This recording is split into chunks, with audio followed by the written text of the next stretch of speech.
Children, we begin with exercise 5.1. Question number 1 says, diagonals of a parallelogram W, X, Y, Z intersect each other at the point O.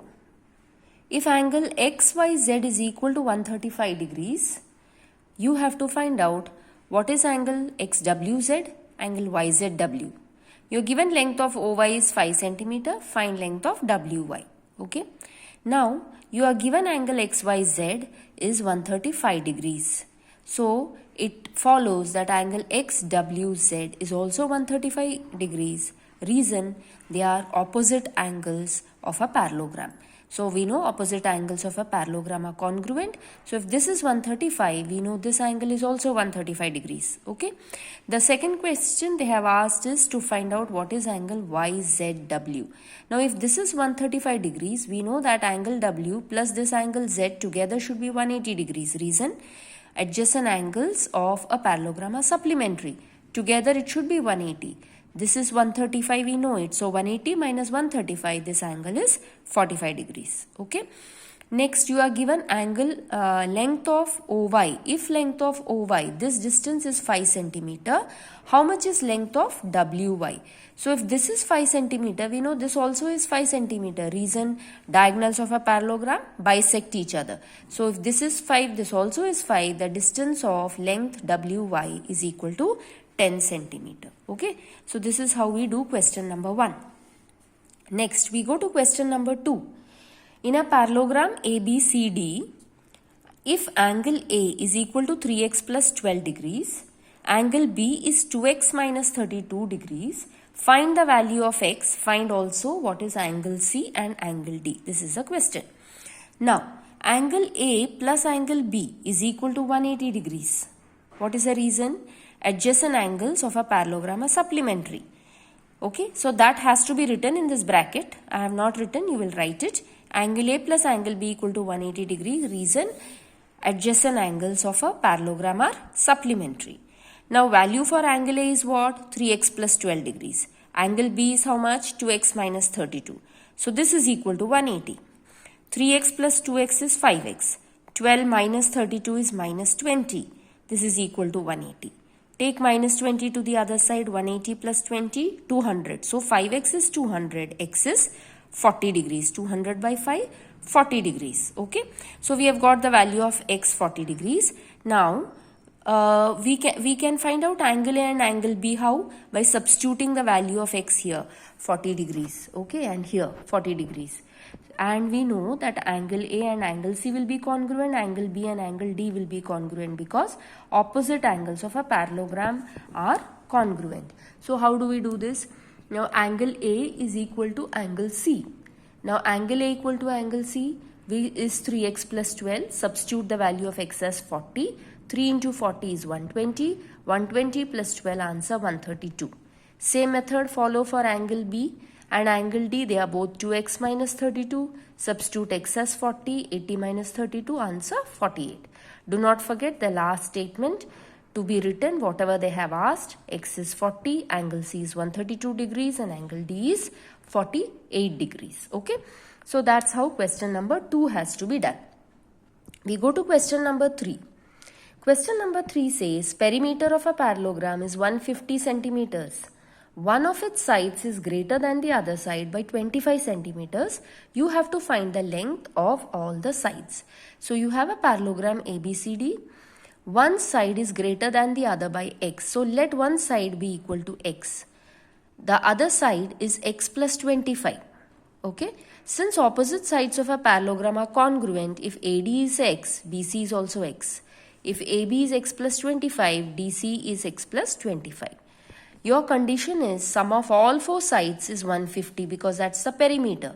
So add all the four sides, x plus 25 plus x plus x plus 25 is 150. How many x are there? 4. 4x plus 25 plus 25, 50. This is equal to 150. Take 50 to the other side. 150 minus 50, 100. Therefore, x is 100 by 4, 25 centimeters. So, if this side is 25, this side will be 25 plus 25, 50. This side being congruent, this will be 25 and this will be 50. Therefore, your final answer, the sides are 25 and 25 centimeter, 50 and 50 centimeters. Okay, that's your final answer. We go to question number 4. Question number 4, if the ratio of measures of two adjacent angles of a parallelogram is 1:2, find the measures of all angles of a parallelogram. So you have a parallelogram PQRS. They have told you that the ratio of two adjacent angles is 1:2. So let's consider these two angles, angle P and angle Q. The ratio angle P is to angle Q is 1:2. So to find the value of the angles, let's consider the common multiple to be x. So angle P will be x being 1, so 1x, and angle Q, since it is 2, 2x. Okay.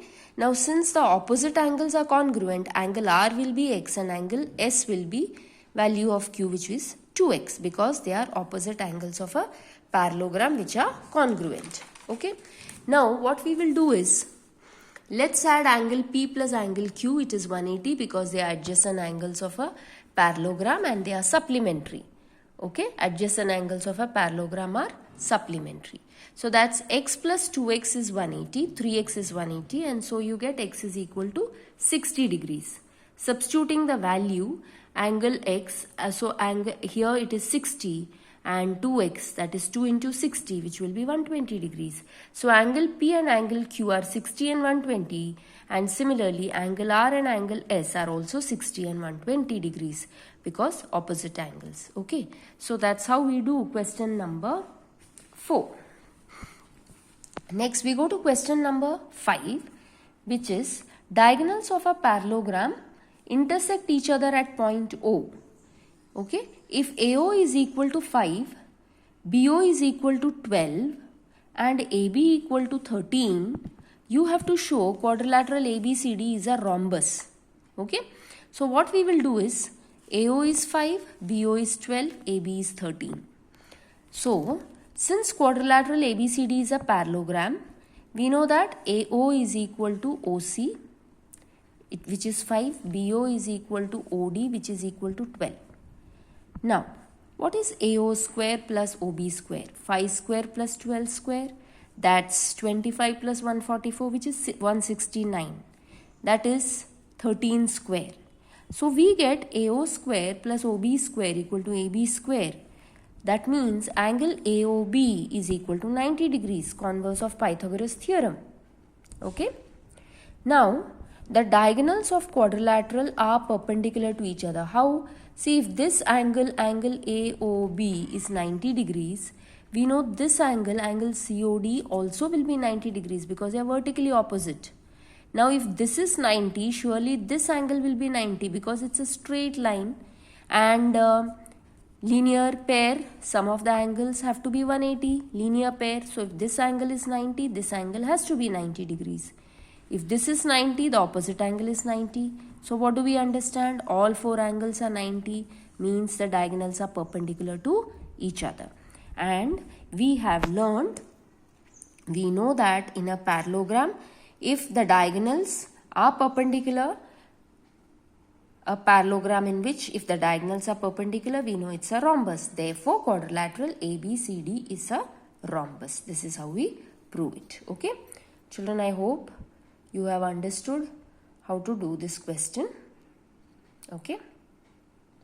Next we go to question number 6. Now this is a very simple question. I am going to explain it to you from the textbook. Look into your textbook question number 6. Now in this figure you have quadrilateral PQRS and you have quadrilateral ABCR. There are two parallelograms like this. PQRS and ABCR. Now you are given angle P is 110 degrees. You have to find the measures of all angles of parallelogram ABCR. This is very simple. If angle P is 110, we know angle R is also 110 degrees because they are opposite angles of the same parallelogram. If this is 110 degrees, we know angle B is 110 degrees because these are opposite angles of the parallelogram ABCR. If angle B is 110, how much will be angle A?